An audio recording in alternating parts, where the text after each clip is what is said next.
Mabuhay, or in Kapampangan, Luwid Kayo. Last September 8, 2015 marked the 50th anniversary of the beginning of the historic Delano Grape Strike of 1965. So here are 8 things that you probably did not know about this historic labor movement. Number 1. It was a multi-ethnic movement, a powerful grassroots solidarity between peoples of color and some allies, and it lasted for more than 5 years. Number 2. Like many other workers of color, Filipino-American agricultural workers throughout the United States, from the plantations in Hawaii to the fields of California to the canneries of Alaska, have all experienced decades of abusive and unfair labor conditions prior to 1965. Many strikes were led and organized over the years, but it wasn't always successful.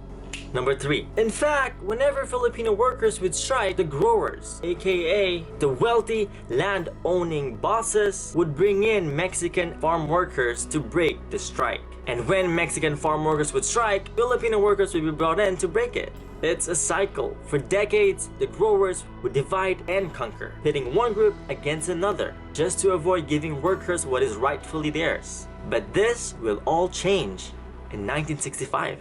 Number 4. Contrary to popular belief, it was not the charismatic Cesar Chavez who started the movement. The strike was actually started by Filipino-American agricultural workers on September 8, 1965. And it was organized through the Agricultural Workers Organizing Committee, aka AWA, led by Filipino-American labor leaders Larry Itliong, Vera Cruz, Pete Velasco, and many others.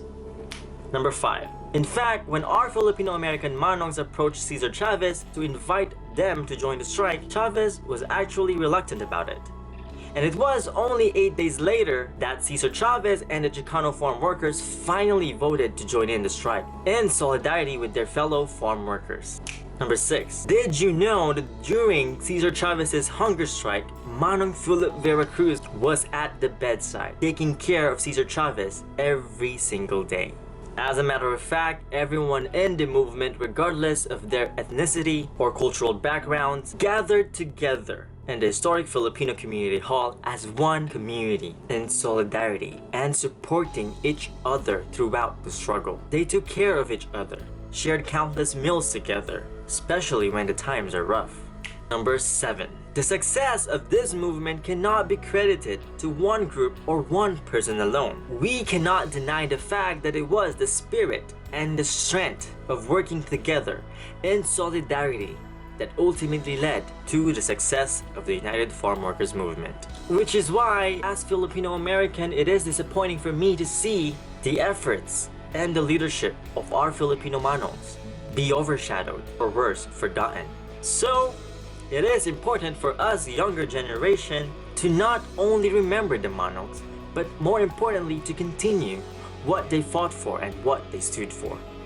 And lastly, at number 8, so what exactly did the Manongs stand for and fight for? The Manongs of Delano stood for and fought for what we would now call social and economic justice. Which means that if the Manongs were still alive today, many of them, if not all of them, would be at the forefront of many movements and fights against all kinds of oppressions, racial discriminations, police brutality, and especially for the Manongs standing up for migrants' rights and fighting against abusive and unfair labor conditions. Because many of the things that our Delano Manongs fought against back in the day are still happening today, to this very day.